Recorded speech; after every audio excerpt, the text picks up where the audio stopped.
خواب میں پرانے گھر میں پانی دیکھنا۔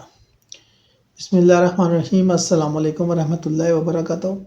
خواب میں پرانے گھر میں پانی دیکھنا ایک نہایت علامتی خواب ہے۔ اس میں گھر ماضی یا باطنی دنیا کی نمائندگی کرتا ہے اور پانی جذبات، روح، رزق یا پاکیزگی کی علامت ہے۔ آئے تفصیل سے دیکھتے ہیں۔ بسم اللہ الرحمن الرحیم، السلام علیکم ورحمۃ اللہ وبرکاتہ۔ پرانا گھر خواب میں آپ کے ماضی یادوں یا پرانے جذبات کی علامت ہوتا ہے۔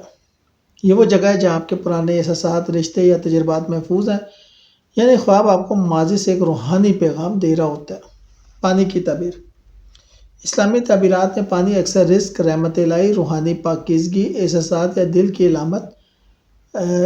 کی حالت کی علامت ہوتا ہے۔ امام ابن سیرین رحمۃ اللہ علیہ فرماتے ہیں، خواب میں صاف پانی دیکھنا رزق، سکون اور نیکی کی علامت ہے، اور اگر پانی گدلا یا بہتا ہوا تو یہ آزمائش یا فکر کی نشانی ہے۔ اب دونوں علامتیں ملا کر دیکھتے ہیں کہ کیا مطلب نکلتا ہے۔ اگر پرانے گھر میں صاف شفاف پانی ہو، یہ خواب رحمت، رزق اور ماضی سے آنے والی برکت کا اشارہ ہے۔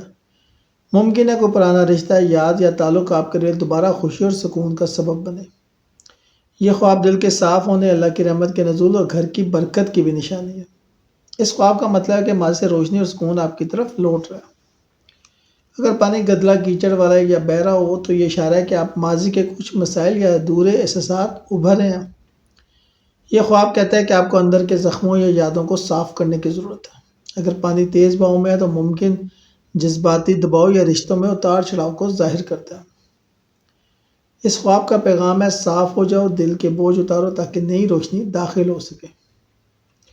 اگر آپ پانی میں چل رہے ہیں یا نہا رہے ہیں، یہ ایک روحانی صفائی، اسپرچول کلینزنگ کا اشارہ ہے۔ اس کا مطلب ہے کہ اللہ تعالیٰ آپ کو ماضی کی غلطیوں سے نجات دے رہا ہے اور آپ کی زندگی میں نئی شروعات، ہدایت اور برکت آنے والی ہے۔ اگر پرانا گھر پانی سے بھرا ہوا ہو، یہ خواب کبھی کبھی دل کے بوجھ یا دبے ہوئے جذبات کی نمائندگی کرتا ہے، مگر اگر وہ پانی پرسکون اور صاف ہو تو یہ نعمت اور رحمت کی زیادتی کی نشانی ہے، اور اگر وہ پانی بے قابو یا نقصان دہ ہو تو یہ احتیاط کا پیغام ہے، یعنی جذبات یا پرانے معاملات کو قابو میں رکھنا ضروری ہے۔ شکریہ۔